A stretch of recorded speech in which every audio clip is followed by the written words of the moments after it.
আমি তো অবাক হয়ে যাই, হাউ ইজ ইট পসিবল, এটা কিভাবে সম্ভব? একটা ছেলে 18-19 বছর বয়স, ও কিভাবে এটা পড়ে? তো শরম লজ্জার ব্যাপার। এর কি শরম করে না? হুজুর কোনো ব্যাপার না, ইটস আ রিডিকিউলাস ম্যাটার, এটা একটা হাস্যকর ব্যাপার হুজুর। না তোমার শরম করে না ইংলিশ মারাও আর প্যান্ট এই জায়গায় পরো?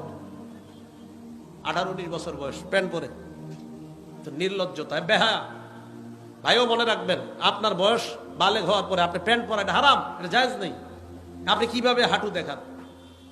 রাসূল করিম সাল্লাল্লাহু আলাইহি সাল্লাম বলেন, লজ্জা যখন না থাকে তোমার যা মন চায় তা করো। আল্লাহ আমাদেরকে হেফাজত করেন। যেই ঘরের নারী পুরুষের যত বেশি লজ্জা, ওই ঘরে আল্লাহ তত বেশি রহমত বরকত নাজিল করেন। বুখারী শরীফ হাদিস নাম্বার 6117 নাম্বার হাদিস। ক্বালা রাসূলুল্লাহ সাল্লাল্লাহু আলাইহি ওয়াসাল্লাম, আল্লাহ নবী বলেন, আল হায়াউ লা ইয়াতি ইল্লা বিখাইর।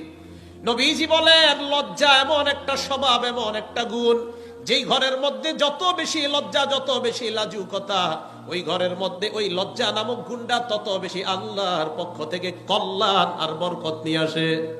লজ্জা যত বেশি, ওই ঘরে রহমত বরকত তত বেশি হবে। ছেলে লাজুক, মেয়ে লাজুক, বাবা লাজুক, বউ লাজুক, সবাই লজ্জাশীল ঘরের মধ্যে লজ্জার কারণে গুনাহ করে না, ওই ঘরে আল্লাহ তত বেশি রহমত বরকত নাজিল করেন।